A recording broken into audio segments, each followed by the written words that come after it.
Ready start. Repeat. నమస్తే. ఎన్నో ఆధ్యాత్మిక కార్యక్రమాలు తన దివ్య దృష్టితో ఎన్నో విషయాలు మనకి తెలిసాయి. ముఖ్యంగా ఎలక్షన్స్ టైంలో నేను ప్రతి వీడియోలో చెప్తూనే ఉన్నాను. ఎలక్షన్స్ టైంలో ఉన్న వీడియోస్ ఛానల్‌లో ఉన్నాయి. కావాలంటే ఒకసారి వాచ్ చేయండి. ఎగ్జాక్ట్‌గా సార్ ఏదైతే చెప్పారో వాళ్ళే గెలవడం జరిగింది. అధికారం చేపట్టడం జరిగింది. చంద్రబాబు నాయుడు గారు ఎప్పుడు జైలుకి వెళ్తారు, ఎప్పుడు బయటకొస్తారో గూడా చెప్పారు. రేవంత్ రెడ్డి గారు ఎలా గెలుస్తారో చెప్పారు. ఇలా ఎన్నో విషయాలు మనకి రాజకీయంగా చాలా విషయాలు డిస్కస్ చేసున్నాం. 100% అవన్నీ కూడా సక్సెస్ అయిన దాఖలాలు మనం చూసాం. ఇక ఇప్పుడు చాలామంది స్టేట్‌లో తెలంగాణలో కేటీఆర్‌కి సంబంధించి మాట్లాడుతూ ఉన్నారు. మనం ఒప్పుకున్నా, ఒప్పుకోకపోయినా ఒక మేధావి. 100% ఆయన మాట్లాడుతూ ఉంటే, ఆయన చెప్తూ ఉంటే నిజమే కదా అని ఒక ఆలోచన వచ్చి ప్రతి ఒక్కళ్ళు ఆలోచిస్తూ ఉంటారు. అంటే ప్రాజెక్ట్స్‌కి సంబంధించి మాట్లాడినా, పొలిటికల్‌గా మాట్లాడినా ఆలోచింపజేసే వ్యక్తి అని చెప్పొచ్చు కేటీఆర్ గురించి. మరి అలాంటి కేటీఆర్ గారి మీద ఇది నిందలా, నీలాప నిందలా, లేకపోతే నిజాలా? ఎలా ఉండబోతోంది భవిష్యత్తు? దానికి సంబంధించి మాట్లాడటానికి నాతో పాటు స్టూడియోలో ఉన్నారు పివి రెడ్డి సార్. సార్‌తో మాట్లాడే ప్రయత్నం చేద్దాం. నమస్కారం. నమస్కారం. ఏంటి సార్ నిందలంటారా? నిజాలంటారా? కేటీఆర్ గారి మీద వస్తున్న వదంతులంటారా? మీరు ఎలా విశ్లేషిస్తారు? నిజంగా కేటీఆర్ గారి భవిష్యత్తు తప్పక జైలుకి వెళ్ళాల్సిన దాఖలాలు కనిపిస్తున్నాయని చాలామంది మాట్లాడుతూ ఉన్నారు. మీరెలా విశ్లేషిస్తారు చెప్పండి? చాలా థ్యాంక్స్ మేడం. మీరు నా దివ్య దృష్టి గురించి జరగబోయే పొలిటికల్ భవిష్యత్తు చెప్పమని అంటూ ఉన్నారు. అవును. చాలా థ్యాంక్స్ మేడం. ప్రేక్షకులకు, పొలిటికల్ లీడర్స్‌కి, మేధావులకు నేను నమస్కరించి చెప్తున్నా మేడం. దయచేసి నేను ఏదో వ్యక్తిగతంగా, పార్టీ పరంగా నేను ఏదో ఊహించి, ఏదో అభిమానంతోని, వ్యతిరేకతతో చెప్పే వ్యక్తిని కాదు. అలాంటి స్వభావం మనకు లేదు. నా చిన్ననాటి నుంచి దివ్య దృష్టి ఉంది కాబట్టి జరగబోయే పరిణామాలు ముందే తెలుస్తాయి కాబట్టి నేను నేను గతంలో అనేక పొలిటికల్ లీడర్స్ గురించి, మేధావుల గురించి కూడా ఎన్నో చెప్పడం జరిగింది గత వీడియోలలో. సో అలానే నేను ఇప్పుడు కూడా మీరు అడిగిన క్వశ్చన్కు యాక్చువల్గా నేను ఇంకా 3 years తర్వాత చెప్పాలనుకున్నా, కానీ మీరు అడిగిన దానికి ఇప్పుడే చెప్పడం జరుగుతుంది. చెప్పండి. దయచేసి మేధావులు, పొలిటికల్ లీడర్స్ మళ్ళీ మాట్లాడదాం సార్. మళ్ళీ 3 years తర్వాత మళ్ళీ అప్పుడున్న కొత్త టాపిక్స్. సో దయచేసి ఏమనుకోకూడదని నేను కోరుచున్నాను మేడం. నేను ఇంతకుముందే వీడియో చేశాను కర్మ సిద్ధాంతంపై మేడం. ఇప్పుడే మనం కర్మ సిద్ధాంతంపై మాట్లాడుకున్నాము. అలానే ఇప్పుడు పొలిటికల్ అనేది మానవుని జనన మరణం మధ్య జరిగే పోరాటంలో మానవుడు నిర్మించుకున్న వృత్తులలో మానవుని బ్యాలెన్సింగ్ కొరకు, మానవుని జీవన విధానం కొరకు, మానవుని మనుగడ కొరకు యుగ యుగాలు మారిన కొద్దీ ఈ పొలిటికల్ వృత్తి అనేది కూడా మానవుని నిత్య జీవితంలో అనేక కోటాను కోట్ల వృత్తులు ఉన్నాయి. ఇది కూడా అది జన్మ కర్మ వృత్తి. ఇది ఎవరో ఇప్పుడు ఎగ్జాంపుల్గా ఇప్పుడు మనకు ఈ పొలిటికల్ లీడర్స్ ఎందరో మేధావులు ఉన్నారు. అందరు మేధావులు పొలిటికల్కి రాలే, మీరు బాగా గ్రహించండి. మేధావులకు కూడా తెలుస్తుంది. చాలా మంది పొలిటికల్కి వచ్చి కర్మానుసారం పొలిటికల్కి వస్తారు, జన్మకర్మానుసారం పొలిటికల్కి వస్తున్నారు. వాళ్ళ వృత్తి ధర్మం పాటిస్తున్నారు. అది సహజంగా నడుస్తుంది ప్రక్రియలు అవి. ఇప్పుడు ఒక విత్తనం గింజ ఉంది మేడం. ఏదన్నా మామిడి పండే తీసుకుందాం, మామిడి విత్తనమే ఉంది. అది మనం విత్తనం నాటిన తర్వాత, మనం దానికి భూమిలో నాటిన తర్వాత సారవంతమైన నేలలో నాటిన విత్తనం చూడండి, ఒక గుట్టపై నేలలో నాటిన మొక్క విత్తనం భవిష్యవాణి ఎట్లుంటుందో చూడండి. అది కర్మనే. అది కర్మానుసారం గుట్టపై నేలలో అతి తక్కువ సారవంతమైన నేల ఉంటుంది, అక్కడ సేద్యం జరగదు. ఆడ మొత్తం అది మామిడి మొక్కనే. ఇక్కడ నేలపై, సారవంతమైన నేలపై భూమిలో పెట్టిన మొక్క కూడా సారవంతం, అది మామిడి మొక్కనే. కానీ అక్కడ మొక్క, ఈడ మొక్క తేడా ఉంటుంది. దాన్నే కర్మానుసారము ఆ విత్తనం గింజ భూమిలో పడుతుంది. అలానే పొలిటికల్ లీడర్స్ కూడా పార్టీలు ఆవిర్భవించి కానీ, లేకుంటే ఒక పార్టీ తన ఓన్ రథం కానీ ఇతర రథాలపైకి కూడా జన్మ కర్మానుసారం పేరు ప్రఖ్యాతిగాంచి పరిపాలన చేస్తున్నారు. అది సహజ ధర్మం. ఇప్పుడు మీరు అడిగే క్వశ్చన్ ఏంటంటే నేను ఉదాహరణ చెప్పాల్సి వస్తుంది. ఎందుకంటే ఇది పొలిటికల్ లీడర్స్లో జరిగే పాలక పక్షానికి ప్రతిపక్షానికి జరిగే పోరాటంలో ఒక భాగము. ఇది కర్మలకు లోబడే వాళ్ళు ఇదంతా నడుస్తుందని చెప్పడానికి నేను ఎగ్జాంపుల్గా చెప్తున్నా మేడం. ఇప్పుడు మామిడి మొక్క భూమిలో నాటిన తర్వాత సారవంతంగా మంచిగా బలవంతంగా మంచిగా పెరుగుతుంది, ఫలాలు ఇస్తుంది. ఇప్పుడు మామిడి అది పింద దశలో చూడండి, ఇంకా పెరిగిన కొద్దీ కొన్ని పింద దశలనే అనేక పక్షులు దానికి అదే తిని ఆహారంగా తీసుకుంటాయి. అదొక రకంగా టేస్ట్గా ఉంటుంది. ఇంకా కొంచెం కాయ పెరిగిన తర్వాత అదొక రకంగా టేస్ట్గా ఉంటుంది. ఇంకా కొంచెం ఇంకా పెద్దగా పెరిగినాక అదో రకంగా ఉంటుంది. ఇంకా కొంచెం ముదురు పాకానికి వచ్చినాక అదో రకంగా టేస్ట్ ఉంటుంది. పూర్తిగా పండు వండిన తర్వాత అదో రకంగా ఉంటుంది. ప్లస్ చివరికి ఆ పండును ఎవ్వరు ఏ మానవుడు తెంపకున్నా కూడా అది ఆ కర్మానుసారము గాలికి కింద రాలక తప్పదు. అందుకే ఇప్పుడు మరణించిన తర్వాత పండుతో పోలుస్తారు. ఇప్పుడు మీరు చూడండి, ఎంత మంచి ఇదైనా కూడా అది ఒక దశలో దాన్ని పెంచుకున్న వ్యక్తులు, దాన్ని తీసుకునే మానవుడు కావచ్చు, ఇతర ప్రాణజీవులు కావచ్చు, ఎవరు ముట్టకున్నా కూడా అది ప్రకృతి సహజ సిద్ధ ధర్మం అన్నట్టు. చివరి దశలో అది పండు పడిన తర్వాత కొంతకాలానికి అది కింద రాలక తప్పదు. అయితే మీరు చూడండి, మామిడి మొక్క అన్ని మామిడి మొక్కలు ఫల వృక్షాలు కావట్లేదు. అది కర్మ అంటున్నా నేను. అలానే పొలిటికల్ లీడర్స్లో ఎందరో మేధావులు ఉన్నారు, ఎందరో లీడర్స్ ఉన్నారు. వాళ్ళ వాళ్ళ కర్మానుసారం వాళ్ళు ఉన్నతమైన స్థానంలో చేరుకుంటారు. ఇప్పుడు మామిడి మొక్క మీరు చూడండి, ఆ మామిడి పింద దశ నుంచి పండు దశ వరకు అది ఎన్ని అవతారాలు దాచుతుంది, ఎన్ని రకాల టేస్టులు మారుతున్నాయి, చివరి దశలో ఎలా అంతమైపోతుందన్న చూడండి. అలానే పొలిటికల్ లీడర్స్ కూడా ఒక మంచి ఆరోగ్యాన్ని ఇచ్చే మంచి ఫలవృక్షమైన కూడా సృష్టి కాలచక్రంలో అంతం కాక తప్పదు. అంతే కదా. అలానే ఇప్పుడు మీరు కేటీఆర్ గురించి చెప్పారు. చాలా మంచి విజ్ఞానవంతుడు, మంచి కర్మ సిద్ధాంతి, మంచి జ్ఞానబోధి, వాక్చాతుర్యం కలిగిన వ్యక్తి, బ్యాలెన్స్ తప్పని వ్యక్తి. కానీ ఎంత బ్యాలెన్స్ తప్పని వ్యక్తి అయినా కూడా తన కర్మలకు లోబడే తన వృత్తులు చేస్తాడు. కర్మలకు లోబడే వృత్తులు చేస్తాడు.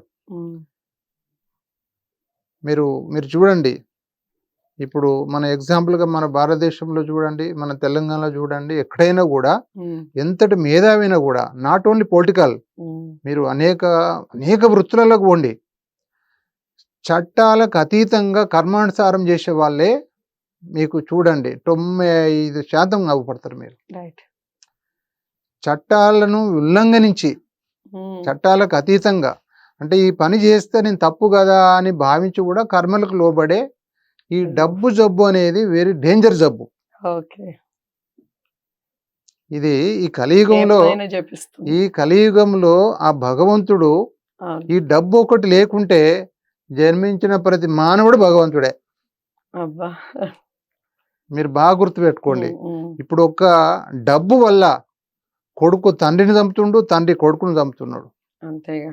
మీరు చూడండి, ఇంత ప్రేమ అభిమానము కన్న తండ్రిని పిల్లలు చంపుతూ ఉన్నారు. విన్నారా?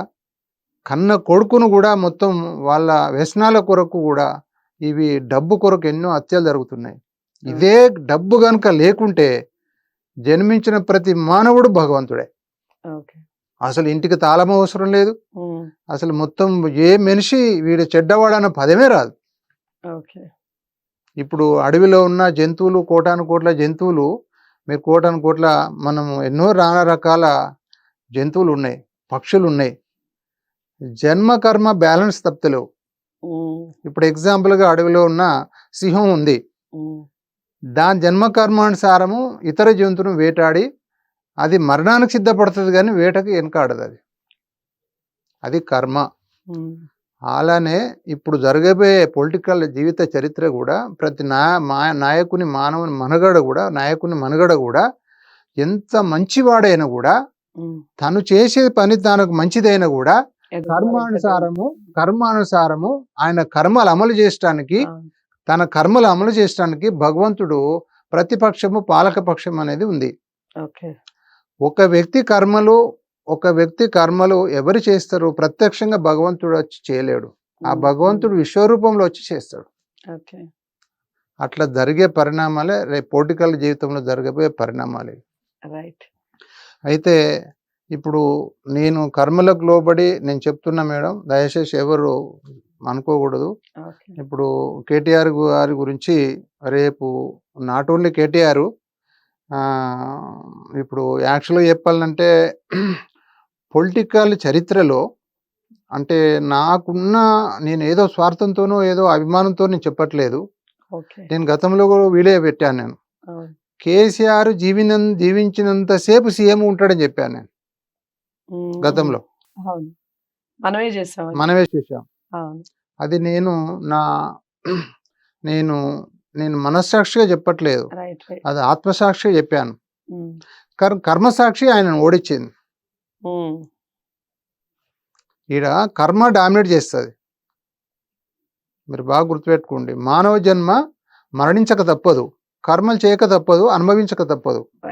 నేను మనస్సాక్షి చెప్పాను, కానీ దైవ సాక్షి ఆడ ఓడించింది. నేను మొట్టమొదటి నుంచి నేను మనస్సాక్షికి ఏం చెప్పినా ఆయన ఓటమెరుగని వ్యక్తి. గత చరిత్రలో ఏ పొలిటికల్ లీడర్ కూడా చెయ్యని ప్రజానికానికి అనేక పథకాలు తీసుకొచ్చాడు, అనేక మొత్తం గుళ్ళు గోపురాలు మొత్తం చాలా బీద కుటుంబాలకు ఆయన యాక్చువల్గా నేను చాలా మంది మానసిక విశ్లేషణ చేసిన ఎలక్షన్స్ బిఫోర్. ఎవరికి వేస్తున్నారమ్మా అని 10 మందికి అడుగుతా 9 మంది కేసీఆర్ చెప్పారు. ఆయన మా ఇంటి పెద్ద కొడుకు అని చెప్పారు చాలా మంది. కానీ నేను చాలా మంది ఛాలెంజ్ చేసి విష్ణుమూర్తి వెంటాడుతున్నాడు అని మాత్రం నేను ఎన్నో చెప్పాను. ఆ ఫలవృక్షము చూడటానికి కలకలకల ఆడుతుంది, పూలు పండ్లతో ఆడుతుంది, భూ అంతర్భాగంలో ఉన్న వేర్లు మాత్రము అతి బలహీనంగా ఉన్నాయి, కొంచెం సుడిగాల వస్తే పడిపోతుంది చెట్టు అని నేను ఎవ్వరికి ఏ నాయకునికి అంటే హాని జరగకుండా డైరెక్ట్ చెప్పకుండా ఇండైరెక్ట్ నేను బీఆర్ఎస్ పార్టీ గురించి నేను చెప్పాను. గతంలో బీఆర్ఎస్ పార్టీ కూడా గతంలో ఏ పండితుడు ఏ పంచాంగకర్త చెప్పంది కూడా ఆయనకు ఈ టిఆర్ఎస్ నుంచి బీఆర్ఎస్ మారిందా మేడం? పార్టీ ఏంటిది? అది మార్పు చేయకూడదు, ఆ ప్రైమ్ మినిస్టర్ యోగం లేదని కూడా మీరు మన టీవీలో చెప్పడం జరిగింది. ఆయనకి యోగం లేదని కూడా. సో ఇది కర్మసిద్ధం, మనకు కర్మలకు లోబడి నేను కర్మ సిద్ధాంతం మనకు దివ్యదృష్టి ఉంది కాబట్టి చెప్తున్నా మేడం. అయితే ఇది వ్యక్తిగతం కాదు. అంటే ఈ బీఆర్ఎస్ పార్టీ కేసీఆర్ గారు అంత మంచి ప్రజల్లో గుర్తింపు పొందిన నాయకుడు. ఓటమికి కారణము జన్మ కర్మ. నువ్వు మంచివాడైనా కూడా మరణం ఉంటుంది కదా మేడం.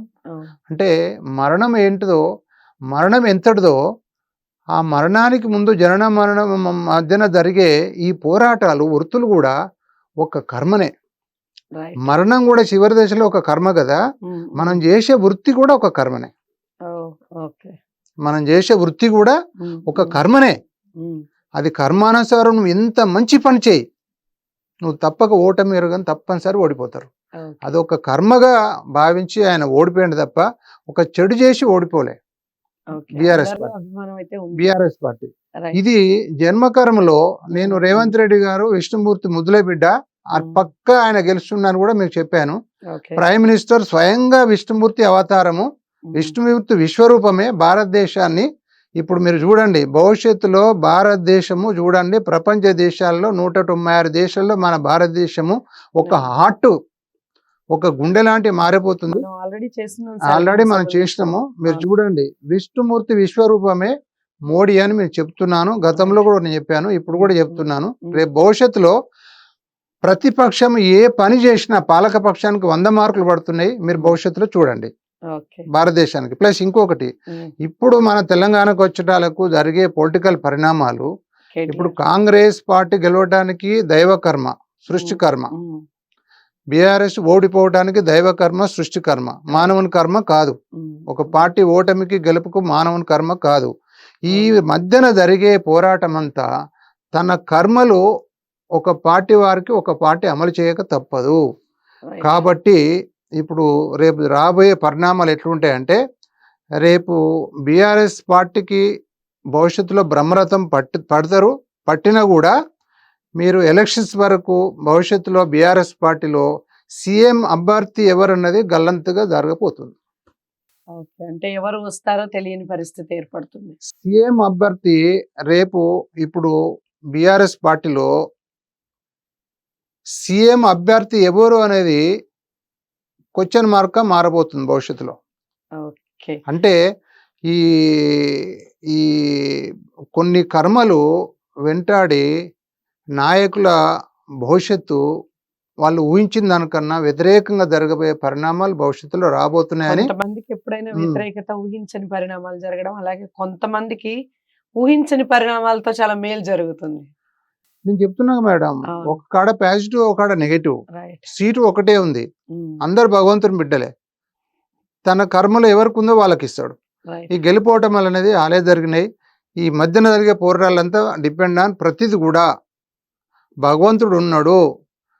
ఆ భగవంతుడిని మన దేహము భగవంతునికి ఒక వాహనం లాంటిది. ఆ. భగవంతుడు ఆట ఆడిస్తున్నాడు అనే భావంతో, దివ్య దృష్టితో మాత్రమే నేను చెప్తున్నా. దయచేసి ఎవరు తప్పొట్టద్దని నేను భావిస్తున్నా. రైట్. చాలా చక్కగా వివరించారు. కేటీఆర్ చాలా ఆసక్తికరమైన టాపిక్ ఈ మధ్య కాలంలో. ప్రతి నెలకొకసారి, 2 నెలలకొకసారి ఏదో వదంతులు రావడం, దాని నుంచి మెల్లగా బయటికి రావడం, మళ్ళీ అంతకన్నా స్ట్రాంగ్‌గా ఇంకొక వదంతులు రావడం, ఇలా జరుగుతూ ఉంది. ఏది ఏమైనప్పటికీ కేటీఆర్ గారి రాజకీయ భవిష్యత్తుని పక్కన పెడితే 3 సంవత్సరాల తర్వాత సీఎం అభ్యర్థి గల్లంతయ్యే అవకాశం ఉంది. ఎవరొస్తారో తెలియని పరిస్థితి, అలాంటి అనిశ్చితి పార్టీలో కొనసాగుతుంది అన్నట్టుగా చెప్తున్నారు. చూద్దాం నిజంగా 3 సంవత్సరాల తర్వాత ఈ సీఎం అభ్యర్థికి సంబంధించిన క్వెషన్ మార్క్ అలాగే ఉండిపోతుందా? మళ్ళీ కేసీఆర్ అవుతారా? లేదా మళ్ళీ రేవంత్ రెడ్డినే అవుతారా? ఎలా ఉంటుంది 3 సంవత్సరాల తర్వాత చూడాలి అలాంటి విషయాలు. వీడియో లైక్ చేసి అందరికీ షేర్ చేయండి. ఛానల్‌ని సబ్స్క్రైబ్ చేసుకోండి. మరో మంచి టాపిక్‌తో మళ్ళీ కలుద్దాం. నమస్తే.